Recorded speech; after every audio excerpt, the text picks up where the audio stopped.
I always have to tell people that. And we are live. Hey, everybody. Hey, guys. Jessica Parks here from the She Interview. So excited for you to join us today. I'm on the line with my friend, Nora Montanye. Perfect. You got it. And Nora is joining us from Gulf Shores, Alabama. Yes. And the reason I had to just do that check-in with her is because you never know where Nora is going to be, because Nora is a full-time RV mama. Okay, she's the mom of the RV family, and they travel all over the U.S. Really cool. She does her business from her RV, takes care of her. She's a first-time mom, takes care of her baby from there. So right now she's actually ducked into a cool little cafe to talk to us. How cool is that, guys? So let me just because Nora, and you know this too, every mom out there, maybe like you're not a wanderlust, right? But every mom out there, there's like a little piece of them that just wishes that they could just live life on the road and just go wherever and do whatever. And Nora is living that life for us, guys. So we get to get a little sneak peek into this. So I'm really excited. So Nora, what's going on? Not much. So excited. I've been looking forward to chatting with you today. And yeah, just so excited to share this journey and kind of just even learn more about you too, and just share this with everyone. So thanks for asking me to be here. It's a gorgeous day today. I was just going to ask you about the weather. How's the weather there? Okay, good. It's actually been nice. It's cold here. Where? And you're south of me. I'm south of you, and it's like cold and windy. Like the wind is actually a little bit scary because I keep feeling like something's going to fly into my face and like poke my eye out. It might also be a subjective question because I'm originally from New York, although I think you're originally from New Jersey, right? Yes. But like to me, I mean, it is 50s today, but to me, that's not cold yet. So I guess maybe it is cold today for Alabama, Floridians, all those people. But yes, and we're actually at home experiencing major snow dump up in New Jersey, New York area. So I should stop complaining. Yes, exactly. Okay. So anyway, Nora, tell us a little bit. Okay, how did you guys wind up on the road as a traveling RV family? And because you had a baby on the road too, right? Yeah. Okay, tell us, let's start there. Tell us that. Okay. Well, it was pretty simple. It was probably more simple than some people think it would be, our decision to get on the road. My husband is in the medical field. And after, I had been like a traveler my whole life, as far as just always like in high school, college, as much as I could travel, I did. And like I traveled as much as my college would allow me abroad to still get a degree there. So it was like every other semester I was like in Fiji or the Dominican Republic or Mexico. And it was funny, when I met my husband, we decided to not settle down together. And even though, we didn't want the white picket fence, the kids, all of that, like we didn't even initially plan on having children. Simon was a huge surprise. We've been together for like 13 years. And it was interesting because a few years in his medical career, we realized we had really missed that, just traveling and just seeing new cultures, meeting new people. And he was like, we're sitting up in New York on a beach in New York, on a lake. There are beaches in New York, not the same as here. It's not white silky sand, but we're sitting there and he's like, what do you think about me travel nursing? And I said, let's do it. And like we started planning the next day. I think a month later, I looked at an RV, bought it on the spot without looking at others or doing research, had no idea what we were freaking doing, sold everything. And this was 4.5 years ago, and just got on the road, and we both left steady jobs that we liked. And it was interesting because it was the first time in my life that I got to choose what I was doing. And that's when I realized I wanted to be an entrepreneur. That is amazing. So this was almost kind of like the thing that sparked that, woke something up inside of you. I woke up.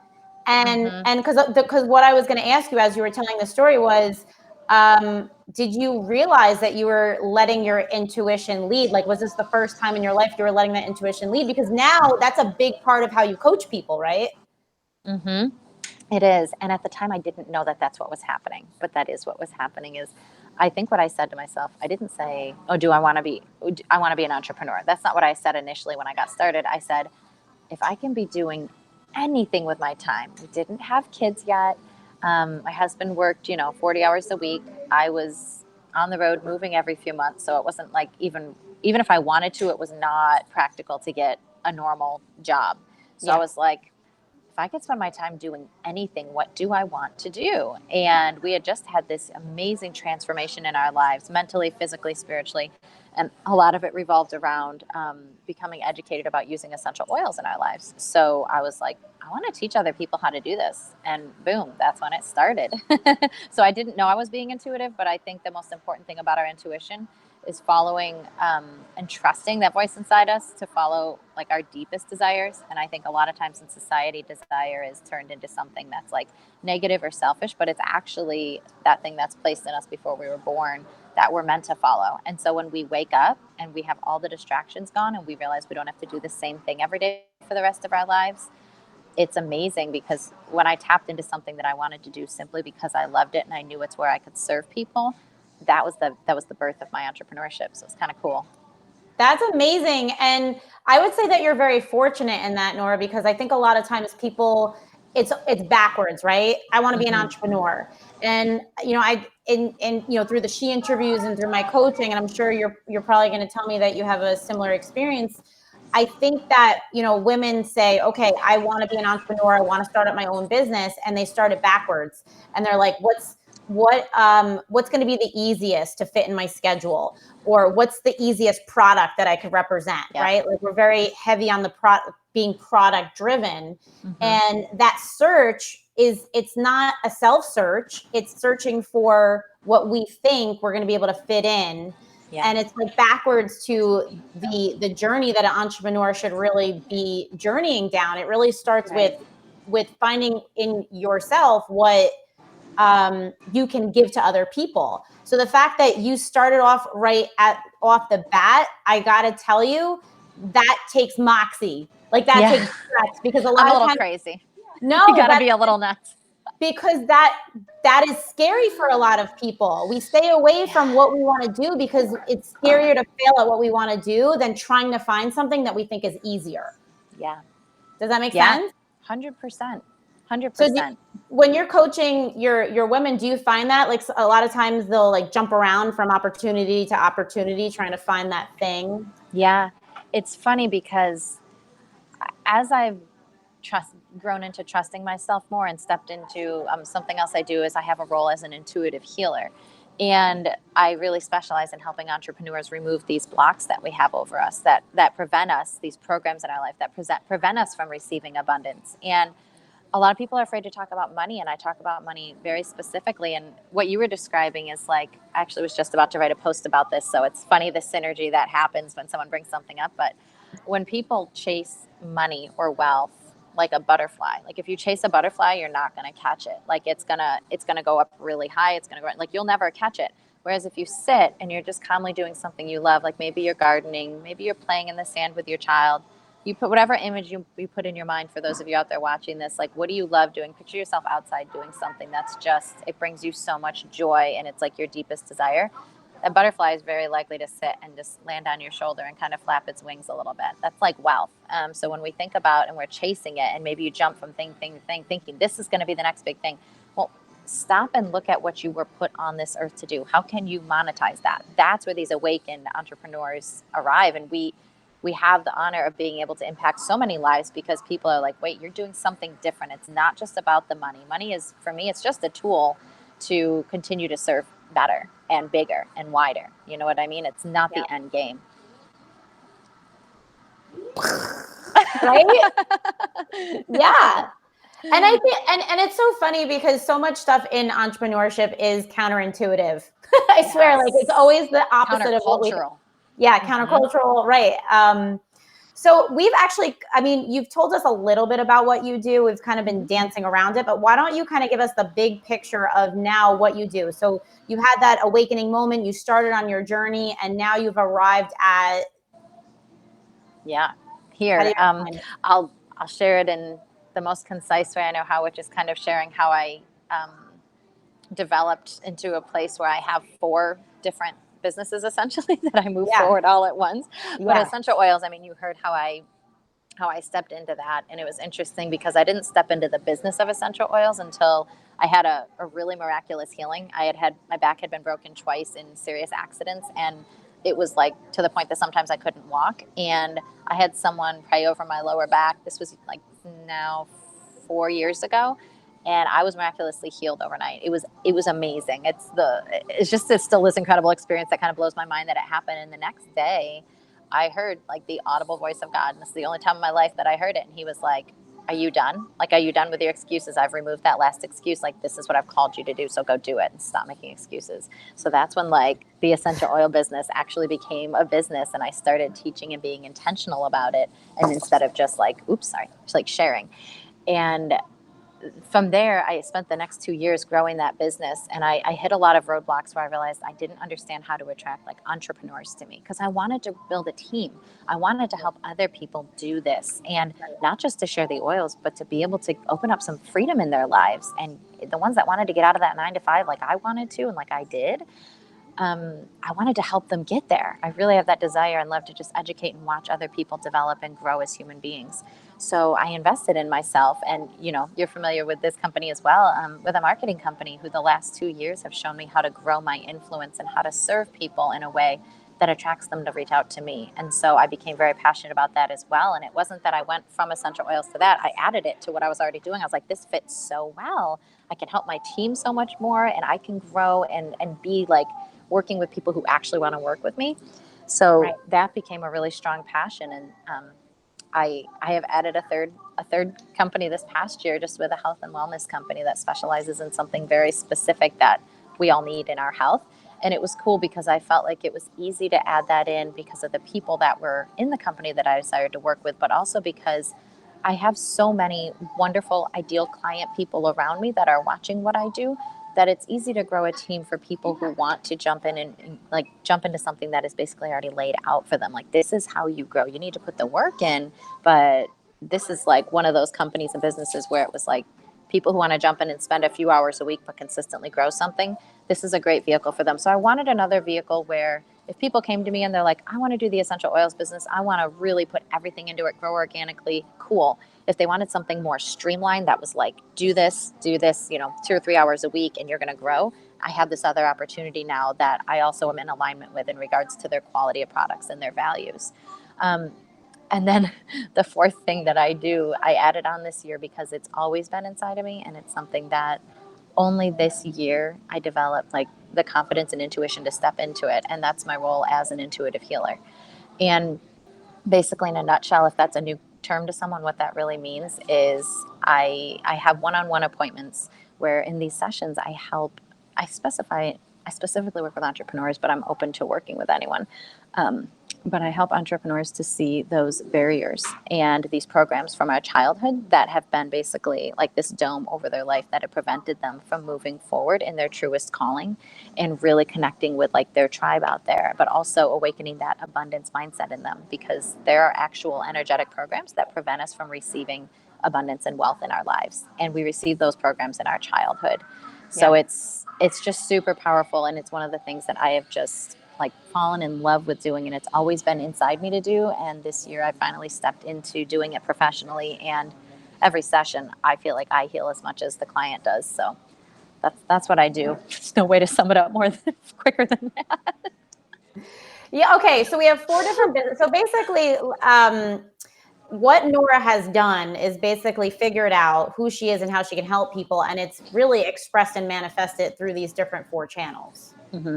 And I love the last thing that you added on, because for me, like when I coach people, it really all starts with mindset, right? Mm-hmm. Because guess what, guys? And this is going to sound crazy, but you can actually educate someone. You can actually tell someone 1 + 1 = 2, right? Like we all know that like there's evidence that 1 + 1 = 2.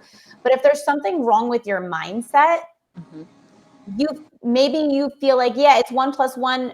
1 + 1 = 2 when you do it, Nora, because you're confident and you got skills or whatever. But when I try to add 1 + 1, it doesn't equal 2, no matter what I do. And it's like, as silly as that sounds, that's the roadblocks that we have. So as as coaches, we can give our team the layout, like follow this system, do this. But if there's mental blocks, it's like literally not being able to do the steps. Yeah. So I love that you added that on, because for me, I feel like a lot of times people think like mindset training is like this fluffy thing, and it's really not. It's like that's the thing that you need. The foundation. Yeah. Mm-hmm. So that's awesome, dude. Cool. Thank you. Let's talk about Simon for a second, okay? Because all of this evolution has really been going on as you've been finding your way through momhood, right? Yeah. 100%. Tell us about that. Well, I actually grew my essential oil business pretty successfully the first 2 years. I ranked up to, the top tiny percentage in the company. Like, not a lot of people got to that rank. I was making good money. I was working the business 50 hours a week, and I had basically become a one-woman show without realizing it. So that sustainability piece wasn't there. And at some point, that floor would have fallen out, but it fell out real fast when I got pregnant. And like I shared, it wasn't in our plans to have children. Love kids. We have 14 nieces and nephews. We just were totally content. We thought we were. And then God was like, actually, you're going to have this beautiful little angel in your life. But that's not how I felt about it the first few months. Honestly, that's not how I felt about it my entire pregnancy and 6 months postpartum. Let's just be real, because I know there's other moms out there, maybe you feel guilty. That's nothing to feel guilty about. It took me that long to bond with Simon. It really did. Wow. When I was pregnant, it was miserable. I was so depressed. I was so anxious, this is my normal demeanor. So like, depressed and anxious is not me naturally. And I wasn't able to show up on all these FaceTimes and Zoom calls and whatever, or in person like I had been doing. And my business, it fell apart. And it was like watching a child that you raised, like, go astray. It was horrible. I'm going to get emotional, but women who nurture our businesses, it is like a child. It is. And it's like, when that crumbles, because you realize that there was nothing sustainable, there's no systems in place, it wasn't automated, there was no other team members, it was all me. And so when I needed a break because I was just trying to stay alive, everything crumbled, and I lost most of my organization. I lost hundreds of people because I didn't show up. And it was so interesting because 6 months into my pregnancy is when I found the marketing company that you and I connected through. Yeah. I actually had this visualization this morning, and now I'm starting to think I was supposed to have it to share here. So if you don't mind, I'm going to share kind of what I saw that time as. Yes. I'm a visual person. I'm a writer, a creative mind. So it's like, that's how I process. But like, if you don't mind closing your eyes with me, I'm going to close my eyes. And anyone watching, if you guys don't mind indulging me in this, I'm going to close my eyes. So when I was building my organization, I saw like this whole stadium. And if you picture a stadium at like halftime, where like the lights go off and all the lighters come out and everything's lit up, like, that's where I got to in my business. It was like the halftime show was going, everyone had their lighters waving back and forth. And then over the course of 6 months, all these lighters just slowly started to go out. People put them down, people walked out, people sat there with their lighters off. And it was like, it went to completely pitch black. And 6 months into my pregnancy, not even my lighter was lit up anymore. And I looked around and there was nothing left, basically. Essentially, there was nothing left. And I had a choice then. I could walk out, but something in me, like something that has been in me since before I was born, it like lit up and it made me raise my hand. And I had that lighter and I flicked it and my light came on again. And that's when I realized I wasn't done. Not only was I not done, but being an entrepreneur was such a deep part of my calling that it was going to impact millions, not thousands, but millions. And I was like, oh, I'm going to impact those people who are sitting here in the dark too. I'm going to show them that you can still hold your light up. And from that, I don't have to walk around and light all the millions. People are going to light it on their own. People are going to light each other's, like, create this community and foster this ecosystem where the whole stadium is lit up again. And now not only is that lit up, but there's stadiums nearby that are all lit up, and the halftime show is going and Justin Timberlake's playing. Like, that's what it is now. So if you want to open your eyes, like, that's what I pictured happening in my life at that time. And so 6 months pregnant, depressed, all that, I invested money, significant money into myself, meaning I still believed in myself. I still knew this is what I was called to do. And that's a crazy decision to anyone else, including my husband, who thought I was nuts. And I was like, this is what we're doing. I'm sorry. This isn't really a discussion. I'm letting you know. Yeah, tell us about that. I mean, that was amazing imagery, because I think anyone that has that spark to be an entrepreneur has felt that before. And I think, I needed to hear that, and someone else needed to hear that, because it validates that feeling, that crazy, like, we think we're crazy, but it just won't go away, right? It's like, it's like, get off me, but like, it won't get off you, right? It won't get off. Yeah.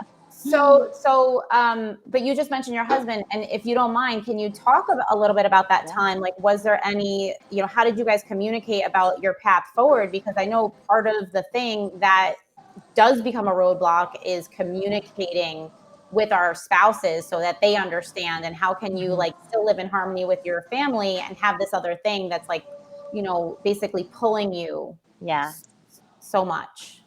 I think that's one of the most common issues that women face in Yeah. entrepreneurship. I'm not saying it doesn't happen the other way around, but I think it's most common with women. And I think it's respecting and appreciating and loving what each unique partner has to bring. So for me, it's a marriage. So that's the terms that I'll use. But like in our marriage, like I am the dreamer. I visualize. I can see things that haven't happened yet and know for a fact that that's what's intended to happen. And I'm he's sorry, I'm practical. laughing. Wait, I'm sorry, I'm laughing because like I've literally said this to my husband before. Like he's like, "Why do we keep talking about this?" I'm like, "Can't you just dream with me?" And he looks at me and he's Yep. like, "What are you talking about?" Yep. It's So like, high five, girl. I'm with you. fist bump that, high five that. It's so many people can relate to it, and I know families where the man is the one who does it. So I'm not saying this is a female thing, but it's just usually it's that friction and that polarity in a relationship that draws us to each other to begin with. So it's usually one of us. And for me, I am very far that way. Like I can visualize the craziest, wildest dream, and to me, it's reality already. Yeah. Like I've manifested it. And for him, he's like, okay, how are you going to pay for that? How many hours will it take? So instead of trying to pull him into this dream with me, because that's asking him to change who he is at the core, and that's actually not what I want. I started to just respect his role that he could play in it, and I was like, but I also had to be firm. I That said, is so wise. yeah, I So said, wise. listen, this is what needs to happen because I see you retiring. I see me replacing my corporate income, which I've now done 3 times over, and this is only in 2 years. I was like, I see all of this. I know intuitively that this company and like the training and mentorship they offer is the only piece I'm missing, is how to get like the right people coming to me. Once people come to me, I'm good. I was like, I know that this is going to fix this problem that I have, and that this is like the biggest barrier in my business. I said, I don't need you to agree with me, but I do need you to trust me. So once I step forward into this, I would love your help with like the logistics and with staying on task with my roadmap and with making sure. And he did. He held me to task. And I think he liked being invited into the back end of it. You'll probably never see my husband on Facebook, on camera, anywhere, but But he's still your partner. he's a lot of the brains Yeah. behind helping me realize what's working, what's not working, analyzing data. Like I invited him into the process if he wanted, but also stood my ground in my own decision. And that's hard because we were using his money. So I know some people out there like, oh, well, maybe you had your own money. No, I was making $300 a month, you guys. I did not. I just put my foot down and I said, I intuitively know this. And we look back and we're like, cool. Yeah, that was the right call. And like, he has his exit strategy very soon. I will not share his news for him, but it's very soon. So being able to exit that corporate world and make our own dream, not live someone else's or build someone else's, that's huge. And I'm so glad that we made that decision. Yeah. So, ladies, listen, there is so much wisdom in what Nora just shared with you about how to work with your spouse instead of against your spouse. One of the big things that she just said was, don't expect them to come into your world and what you're thinking in your head. Like, how can you Yeah. meet them where they are?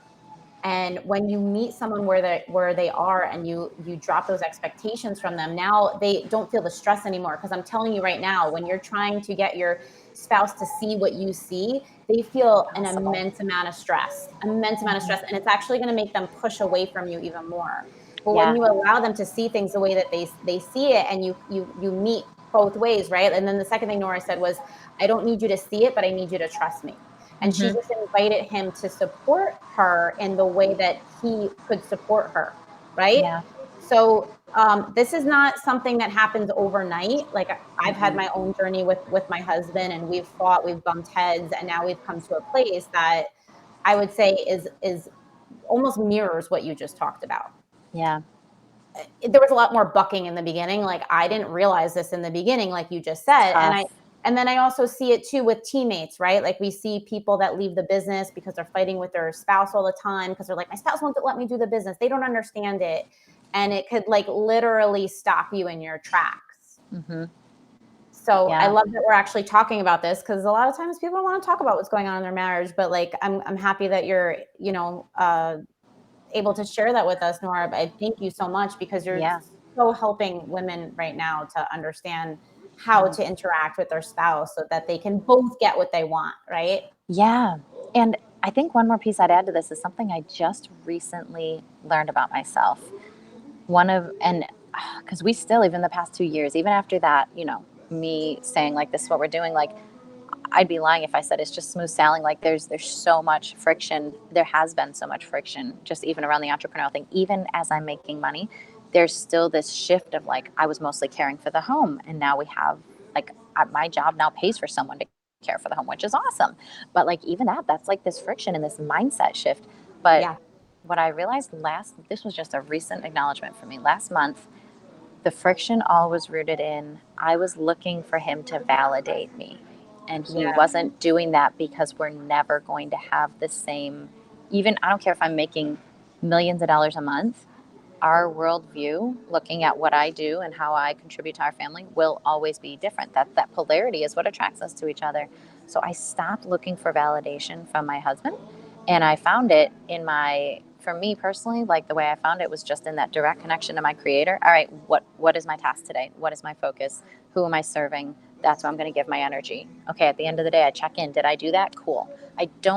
This might sound this is going to be very countercultural to some people. I don't require my husband to validate my decisions or my business or me as an individual. And once I acknowledged that out loud and I realized most of the questions I was asking him, and then I'd get like mad if he didn't like get as excited as I did, or I'd tell him about a success and he would be like, cool, that's because this is his norm. Like this is his excited face.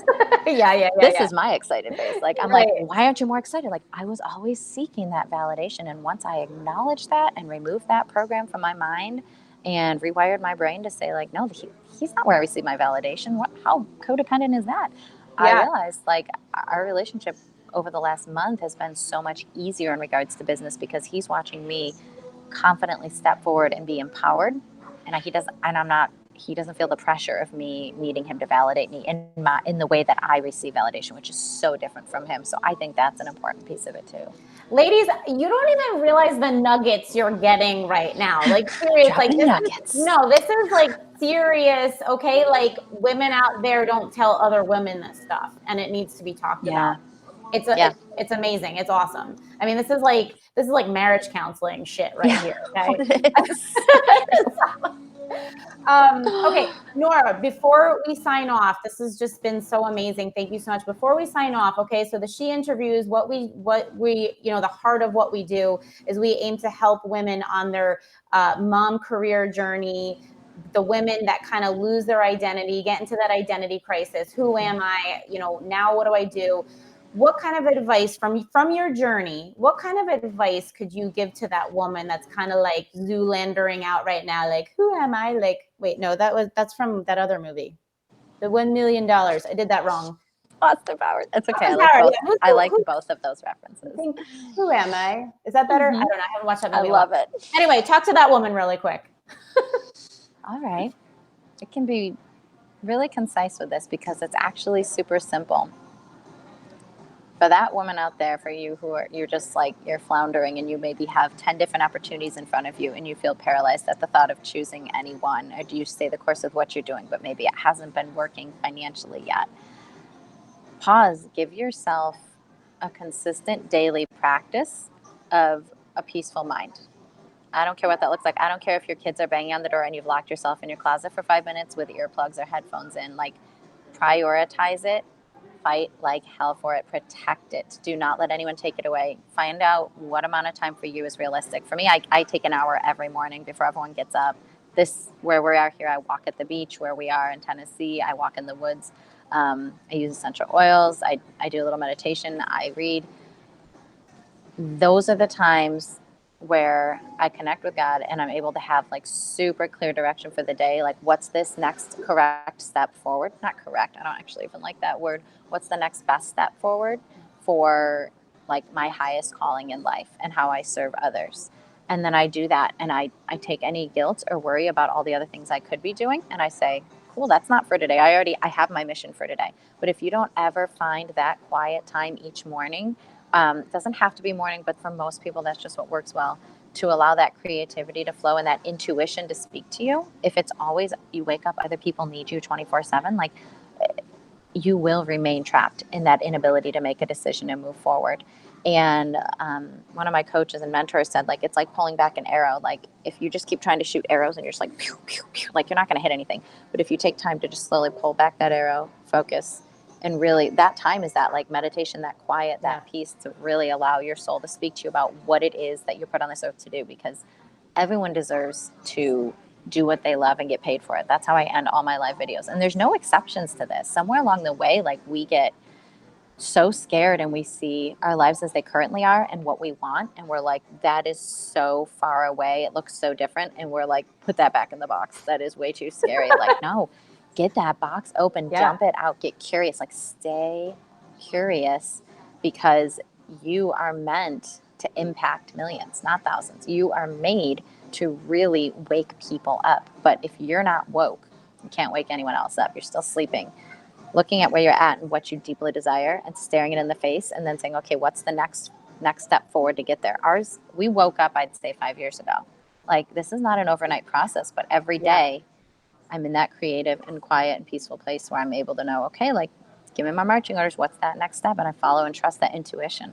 I like that you said. I like that you mentioned that it took you 5 years, because a lot of times I think when we talk about, do this, we don't say, like, do this for a really long time, you know.